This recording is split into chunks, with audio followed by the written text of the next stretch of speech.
All right, guys. So we got episode 3 of Daredevil Born Again, and this was definitely a solid and enjoyable episode. Although I will say, when I talked about the first two episodes, I was kind of like, this show is just like very much its own thing. It's not like it feels so different from the Netflix show that I don't really have like an overwhelming urge to like compare the two, because I did see a lot of reactions from the first two episodes of like, oh, it doesn't compare to the Netflix show.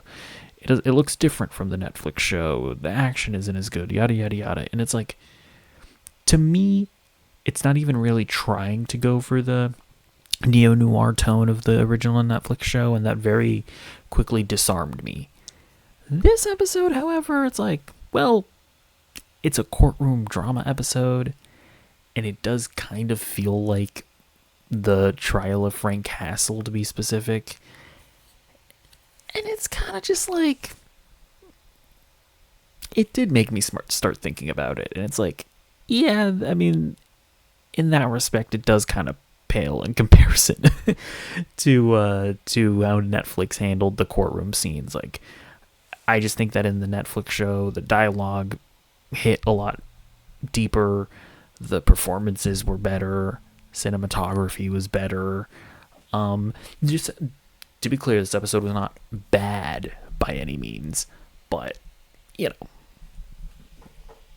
I was just thinking back to the Netflix show. But either way, I still don't want to get too bogged down into that, because it was still a solid episode in its own right. So we are going to get into some spoilers here. So if you have not watched it, then why are you watching a review of episode 3 of a show if you haven't seen the show? Seems like a silly thing to do, but hey, I'll throw that warning out either way. All right. We get at the beginning a Koki call out. He talks about how in Puerto Rico there used to be like he was talking about his experience in Puerto Rico, and as a child I used to live in Puerto Rico, and I definitely remember the Koki, and I just want to call out the Koki. Shout out to those little frog motherfuckers in Puerto Rico. I will say, I'm just still not too engrossed by the whole storyline of Fisk and Vanessa and their relationship falling through. It's just like, I don't know, I can't bring myself to care all that much at this point. I think that one big reason of it is just because it does tie so heavily into Hawkeye and Echo, and apparently because of Fisk, if I'm remembering correctly, because Fisk suffered the injury in Hawkeye, he became estranged from Vanessa, and so that's what they're resolving. And it's just like, even thinking about Hawkeye in the context of this reminds me of how bad the portrayal of Kingpin was. And so I think part of that reason is why, or that's like part of the reason why I don't really care about their estranged relationship. But I don't know, we'll see. Again, I hope they make me care about it in future episodes. Somehow this guy returned. I thought there was a chance that those two cops were dead. Apparently not, even though that guy really hit his neck on the floor. Like, I feel like his neck should have snapped. But also, this show is kind of 3 for 3 as far as people not dying when they should have. Right? Because we also had Bullseye fall off the building. Because it's like, I get that he had that, I guess, spinal surgery in season 3 that made his spine super strong. But it's like, if you fall off of a building, like, the impact is still gonna like destroy your organs. I don't know that an adamantium spine is gonna help you at the end of the day. But hey, plot armor or whatever. It's fine. It's not that big of a deal. And yeah, we get into the courtroom drama. It's fine. I'm not gonna get too up in arms about it.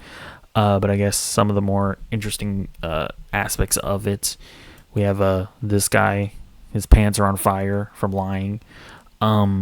I guess I can't tell exactly what happened here. Like, did the cops somehow get to him after Matt saved his life? Or was he just, like, is he just seeing all the cops in the room? And is he just terrified to actually speak out against them? Like, did he change his mind at the last minute? Because he knows that they'll probably just try to kill him anyways after the trial. But I also don't think they would, because it would look so suspicious if they just killed him after he publicly spoke on the stand. But also maybe he wasn't thinking all that rationally. I mean, I guess that's possible. But yeah, I mean, we'll obviously find out later that the cops are working presumably under the orders of Wilson Fisk, although maybe not. We'll see. Yeah, speaking of Fisk, they kind of reveal that he is still very much like running things and working with the mob.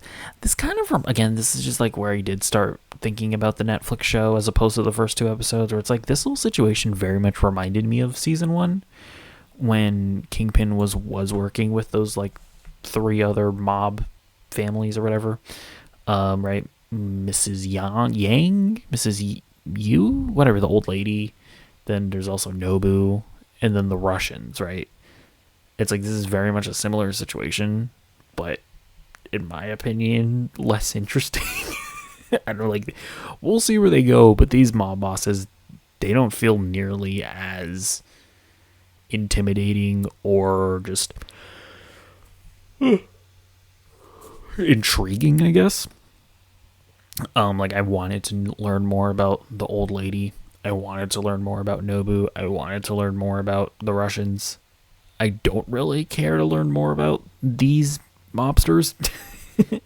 And then you also have the British guy who's like Dollar Store Wesley. I mean, I don't know. This is like, again, this episode was not bad, but I did start making comparisons to the Netflix show, whereas I honestly didn't feel compelled to with the first 2 episodes. Going back to the courtroom, we see Matt continue to be kind of an asshole, revealing White Tiger's identity to everybody. I mean, I get it. He kind of had to use the ace up his sleeve because the witness decided to light his pants on fire because he was a liar. So it's like, I kind of get it, but it's like, bro, like, you could have consulted with Hector. Like, it's ultimately his choice whether or not he wants to just accept his fate, stay, keep his identity hidden and just go to prison. Or honestly, if you would have asked him, I'm sure he would have just said yes. Because actually, I think he said in the last episode, in episode 2, that he wouldn't actually care that much if his identity was revealed. So, I don't know, you didn't have to go against his back, but whatever. I really love when Matt actually started defending him with the knowledge that he's White Tiger, because they really, like, this episode, I will say the best thing it does is solidifying and emphasizing the street level heroism of White Tiger, which in turn is also emphasizing the street level heroism of Daredevil and how the community needs White Tiger and was helped by White Tiger. Like, all of that stuff is really great. I will say, if we're comparing it to the Netflix show, the one thing that I definitely think the show does a little better than the Netflix show is emphasizing the community, is making, like, New York feel like a living, breathing place, especially with those BB Uric street interviews. I really like those. Like, shout out to the actors that they have in those, because they feel very naturalistic. They don't feel like actors just acting in a TV show. They feel like somebody actually went out and interviewed New York civilians. So listen, we give our criticisms, but we also give our praise. We are fair and balanced here. I like the scene when he's sitting in the courtroom as if he was like sitting in a church. And this is after he's sort of talking about the heroism of White Tiger, and he's obviously thinking about Daredevil and probably desperately wanting to suit up again, which we'll obviously see him do at some point.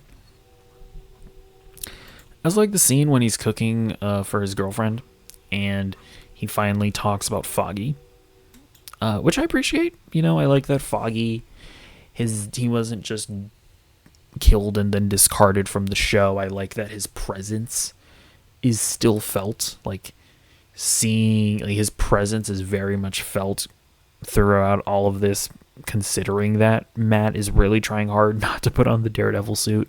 Like, he's obviously doing that because it's what Foggy would have wanted, not just because he crossed the line. And yeah, so I do appreciate that about the show. And yeah, we get the ultimate reveal, I would say, that Kingpin is definitely still very much like a horrible person. Like, the fact that he decided to interview with, I don't remember what her name is in the show, but Urich's niece. I think it's his niece, right? Okay, who cares? The fact that he's like essentially trying to manipulate her and an interview with her when he knows that he killed her uncle or whatever is just like really disturbing. I'm not looking forward to seeing what plans he has for her. And I don't know, I feel like they definitely implied this. I guess it could not be the case, but I feel like they very much imply that Kingpin is like kind of in charge of the Punisher cops, right? Because you see all the cops with Punisher tattoos. It seems like Kingpin is giving orders, because it's like he's having that interview with Urich, and he says that, like, I forget what the line exactly is, but he says something like, "Vigilantism justice must be served for these vigilantes," or whatever, and then it cuts to the Punisher cop shooting White Tiger.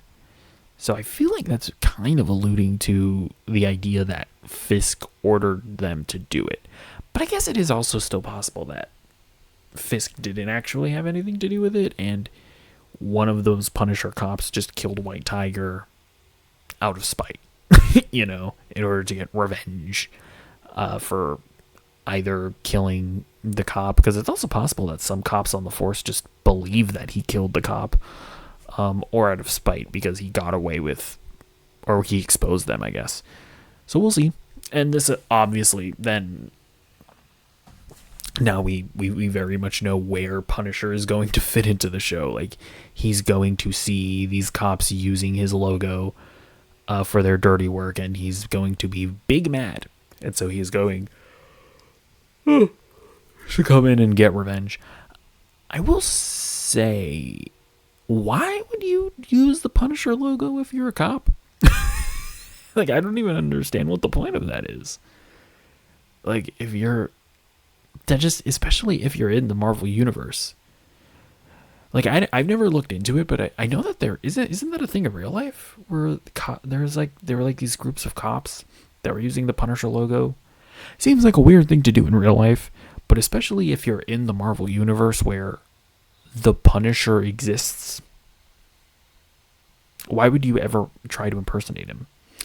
Seems like a bad idea, but either way, we will find out in the next episode what the deal is with all of that. But yeah, overall, solid episode. I liked it. It just invited more comparisons to the Netflix show, in my opinion, that are not favorable. Sorry, I don't think I said that word properly. That are not favorable. But either way, let me know what you think in the comments down below, and I'll see you in the next video. Goodbye.